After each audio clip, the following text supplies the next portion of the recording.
గుంటూరు జిల్లాలో ఓదార్పు యాత్ర చిన్నపర్మి లైబ్రరీ సెంటర్ కు చేరుకుంది. ఇక్కడ వైఎస్ఆర్ విగ్రహాన్ని జగన్ ఆవిష్కరించారు. ఆ తర్వాత జగన్మోహన్ రెడ్డి మాట్లాడుతున్నారు. లైవ్ చూద్దాం.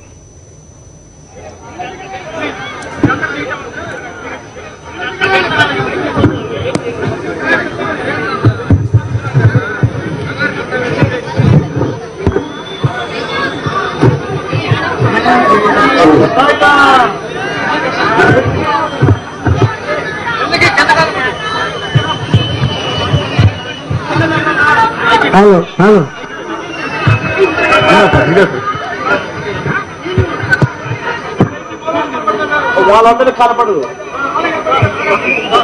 వాళ్ళకి కనపడదంట. అక్కడ అడ్డం వస్తాయంటన్నా.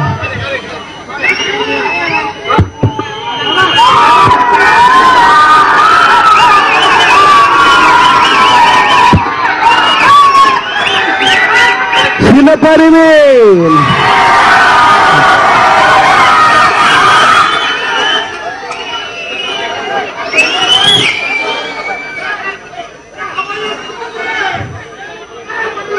ఈ గ్రామంలో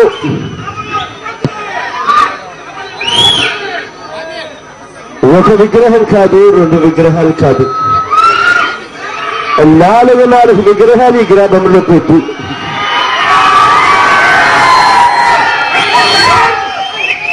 వర్షం పడతా ఉన్నా వర్షాన్ని సైతం లెక్క చేయకుండా బాగా ఆలస్యంగా ఈ కార్యక్రమం జరుగుతా ఉన్నా ఇంటికి పోవడానికి కారణాలు వెతుక్కోకుండా వేరే పనులేమైనా ఉంటే పనులు చేసుకునేదానికి కారణాలు చెప్పకుండా కష్టమనిపించినా కూడా నరి రోడ్డన్న సంగతి కూడా పక్కన పెట్టి వర్షం పడతా ఉంది అన్న మాటను సైతం పక్కన పెట్టి కష్టమనిపించిన పసిపిల్లల్ని సైతం సంఖ్యలో వేసుకుని నడవలేని వయసైనా సరే హవ్వ తాతలు ఈ నడి రోడ్డు మీదకి వచ్చి నిలుచుని బాగా ఆలస్యంగా ఈ కార్యక్రమం జరుగుతా ఉన్నప్పటికీ ఆలస్యమైన ఏ ఒక్కరి ముఖంలో కూడా ఎక్కడా కూడా చిరాకు అనేది కనపడకుండా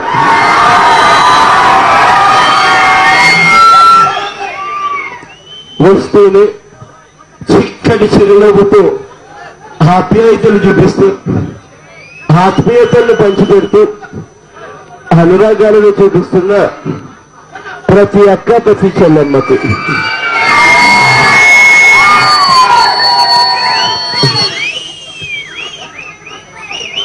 ప్రతి అవ్వకు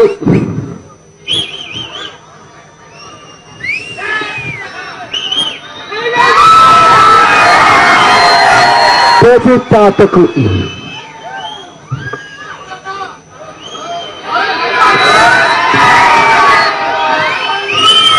ప్రతి సోదరుడికి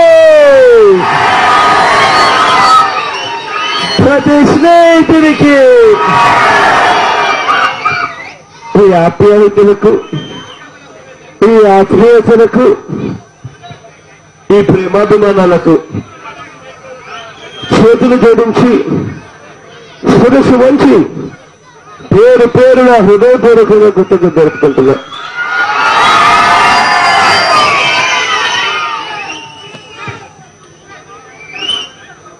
ఇవాళ ఈ గ్రామానికి ఇక్కడికి రావడం, ఇవాళ ఈ గ్రామానికి ఇంతకు ముందు కూడా ఒకసారి రావడం జరిగింది. సంవత్సరం కిందట అనుకుంటా. ఆవాల కూడా పూర్తిగా వరదలు వచ్చి రైతన్నను ఆవాల ఓదార్చడానికని చెప్పి రావడం జరిగింది. ఆవాల నాకు ఇవాళకి గుర్తు ఉంది. పూర్తిగా నష్టం వచ్చి భయంకరమైన పరిస్థితులు రైతన్న ఉన్నప్పుడు ఆ వాళ్ళు ఇక్కడికి వచ్చి ఆ వాళ్ళ ఏ పరిస్థితులు అయితే నేను చూశాను, మళ్ళీ ఇవాళ కూడా ఇంచుమించు అటువంటి పరిస్థితిలోనే మళ్ళీ ఇవాళ కూడా రైతన్న ఉన్నాడు. ఆ వాళ్ళ వరదలు వచ్చి రైతన్న నష్టపోతే ఇవాళ రైతన్న వ్యవసాయం చేయడానికే భయపడే పరిస్థితిలో ఇవాళ రైతన్న వ్యవసాయం చేసే పరిస్థితిలో ఉన్నాడు. ఒక్కసారి ఇంతటి ఆప్యాయతలు, ఇంతటి ఆత్మీయతలు, ఒక వ్యక్తి చనిపోయి దాదాపుగా 2 సంవత్సరాలు అయిపోతా ఉన్నా ఇవాళకి కూడా ఆ దివంగత నేత ప్రియతమ నాయకుడు రాజశేఖర రెడ్డి గారు ఎక్కడ ఉన్నారు అన్న మాట వచ్చినప్పుడు